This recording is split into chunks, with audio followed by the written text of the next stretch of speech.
Hi everyone, thank you for tuning in. Today I'm going to make a wrist corsage with a matching boutonniere. So I'm starting off with the ribbon that I'm going to do 1 loop in the center, 3 loops on either side. You can do as many loops as you want, make it as big as you want. I always think the bigger the bow on the corsage, the better. I am doing an extra bonus loop that I'm going to show you how to trim down into tails as soon as I find my scissors. So I don't know where those are, so I'm going to set that off to the side and then move on to prepping my flowers.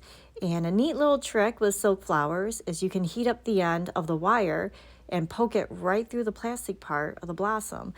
So it holds it a lot secure, and honestly, it's kind of satisfying, kind of like cutting through butter. So I'm gonna do 3 of those blossoms, always covering the mechanics. I've got the wax floral tape that I like to stick to my finger rather than the flower there, so I had a little struggle. I'm going to do 3 of the rose blossoms for the corsage and then 1 bigger rose for the boutonniere. It was just slightly bigger. And I like the leaves on that rose too for the boutonniere. And I finally found my scissors, so I'm going to blow out my candle now that I'm done with that and go back to the ribbon. So a trick that I like doing is folding over the tail and cutting at an angle to make a perfect V at the end of the tails there. So I'm going to do it again, and I'm going to turn my attention to that bigger bonus loop that I made, and I'm going to do the same thing, only doubled. So I double over the ribbon, fold it in half, and then cut at an angle to make that perfect V. Always cut away from your hand. I folded it the wrong way, so I did a no-no there.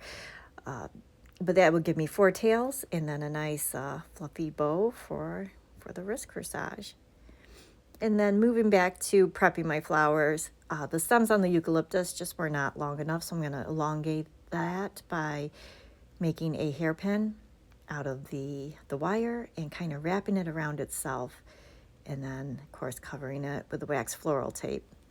I do it for both pieces of eucalyptus. The asparagus fern, it had a long enough stem on it for me. And then I have a strand of pearls I'm going to put in there, and that's already prepped. So you can get those pearls too at any craft store. Usually find them in the wedding area. You can actually find pre-prepped, I guess, greenery and flowers too, if you don't want to spend the time to prep all the things. But of course, it always comes at a cost. So I'm just putting everything together here. The roses I'm trying to do as almost like an S shape. If you follow the line of the greenery and the roses, it kind of makes a little bit of an S. It was a little hard with the limited amount of blossoms that I have here. But once I have that nice shape, I'm going to take my bow. And since I didn't wrap the wire on that, I'm going to use it to hold all my stems together. I just kind of give it a big bear hug with the bow to keep everything nice and tight and snug. It's not going to twist, and it's going to stay together. Of course, covering the mechanics again. And if you wanted to do a pin on, you can trim up the wires and just cover with a wax floral tape all the way to the end, and you're all set for a pin on. However, I'm doing a wrist corsage, so I'm going to grab a wristlet, and you can get these on Amazon, and they have like 2 bendable wires at either end of the wrist corsage. So you just use it to grab a hold of your wrist corsage. It holds nice and tight, but I do like to give it a little squeeze, especially at the end where it's a little bit bulkier. Try to flatten that down a little bit. And of course, you got to trim up your wires. So I'm going to go as close to the wrist corsage as I can, and then very important again, covering with the wax floral tape, especially on the wrist corsage because it's going to rub on the arm, and you don't want anybody getting cut or poked. You want it to be comfortable. So I'll put all that together.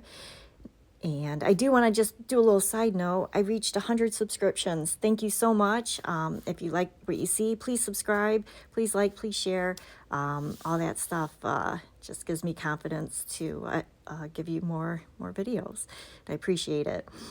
So for the boutonniere, I'm using, of course, the white rose, some matching greenery. If you want it to be matching, I always suggest tying it together with the greenery. But I'm also going to wrap the stem of this boutonniere with this same kind of ribbon. Since the stem was really thin, I usually do about a like 3 fingers down for a boutonniere when I trim it. But this one I did a little bit longer and folded over, so it's nice and just wider for me to wrap this ribbon around the base of it. And I do like to run that ribbon down from the top down, make it now, twist it back up. And now I've got a little bit longer tail that I'm going to twist at the top so it's nice and tight and do a little fold over loop.